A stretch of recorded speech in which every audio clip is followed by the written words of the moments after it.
Miami o Cleveland Cavaliers yung best option kay LeBron kung papasok yan sa free agency. Base rin yan mismo sa mga report kasi. Ang Lakers open na rin na i-trade si LeBron na hindi ko sigurado sa mga article lang na nababasa ko. Pero gusto nila sa Cavaliers ang kapalit si Jarrett Allen. Sa free agency kung pumasok si LeBron, Miami Heat yung nakikitang landing destination niya.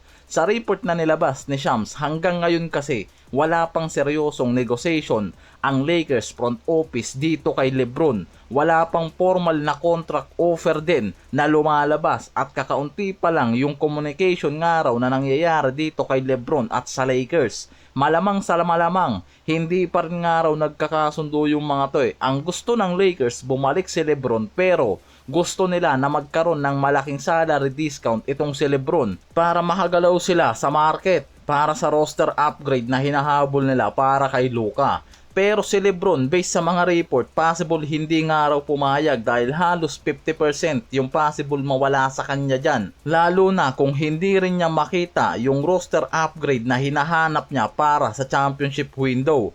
And until now mga pare ko, ilang araw na lang mag-uumpisa na yung off-season, wala pa ring malinaw na target ang Lakers na Elite 3 and D guard o Elite Center eh. Sa draft pick, kinuha pa nila si Cameron Carr na shooting guard eh. Ang daming umasa na kukuha yung Lakers ng young center para sa development pero hindi rin nangyari yan. Isa pa, nauna pa nilang mabigyan at ma-secure yung max contract ni Austin Reeves na nasa 185 million sa 4 years. Kaya malinaw na hindi na kayang ibigay ng Lakers yung full max contract ni LeBron dahil hawak na ni Reeves at Luka yung max contract sa roster. Kaya wala nang no choice si LeBron kung hindi hintayin kung ano yung magiging desisyon. Pwede siyang pumasok sa free agency o sign and trade deal.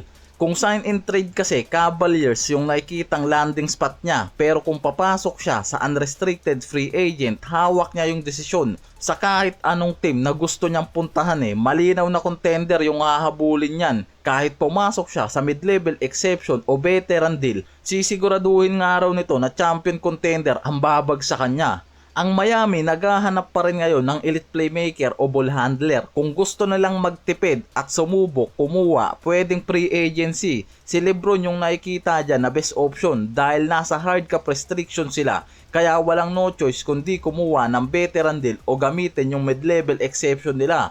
Kaya based sa mga analyst, long shot pa rin naman sa Miami na makuha si LeBron eh dahil sa salary cap situation.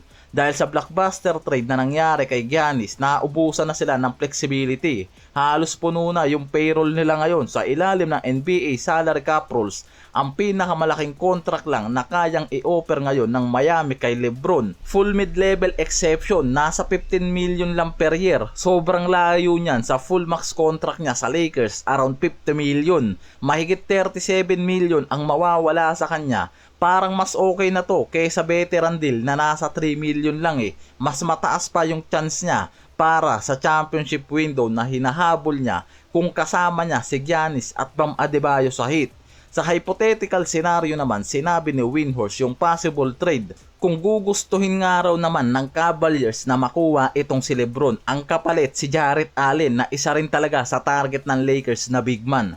Hanggang ngayon, hindi pa fully committed si LeBron sa pagbabalik sa Lakers eh. Wala pang malinaw na contract yan. Nagkaroon ng initial talk pero hindi pa rin nga raw nagkakasundo eh. Kaya wala pa ring final agreement sa extension contract niya. Kung aalis si LeBron sa free agency, possible mawalan ang Lakers ng superstar tapos walang return. Pero kung gagawa nga raw yung mga to ng hakbang para sa isang sign-in trade, hindi mawawala ng libre si LeBron. Pwede pa silang makakuha ng all-star caliber center na kailangan kay Luka eh. Kung papayag nga raw ang Cavs gamitin si Allen at ibigay, sigurado nga raw na hindi magdadalawang isip ang Lakers dyan. Hindi galing sa akin yan na base yan dito sa sinabi ni Windhorst. Kaya yan yung possible maging galaw ng Lakers eh, kay LeBron. Kung magkasundo sa sign and trade deal itong Cavaliers at Lakers, paniguradong si LeBron mapupunta sa Cavaliers nang hindi nagsasaalang-alang ang Cavaliers ng ibang asset at makukuha ng Lakers yung elite center na kailangan nila para dito sa request ni Luka eh. Kaya nagiging matunog pa rin yung possible scenario na to. Ang lagay kasi ng Lakers ngayon, meron ng 45 million annual salary kay Reeves na papasok next season mula sa 185 million contract niya. Plus maximum deal ni Luka nung nakaraang taon na 55 million ang average galing naman sa 165 million niya sa 3 taon. Diyan pa lang sobrang bigat na ng flexibility ng Lakers, abot na sa 300 million.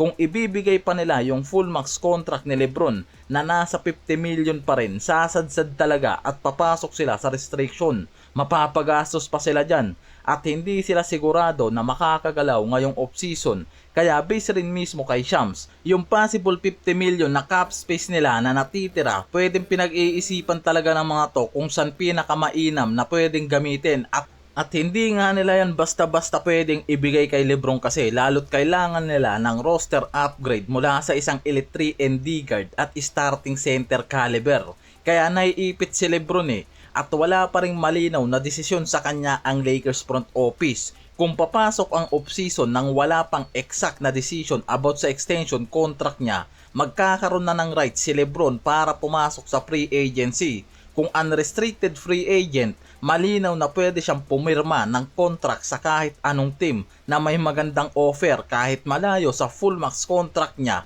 Pero malinaw naman nga raw na championship window, siguradong yan yung destination na pupuntahan niya sa free agency. Yan yung malinaw na pwedeng maging galaw nitong si LeBron sa Lakers at pwedeng mawala si LeBron sa kanila nang walang return.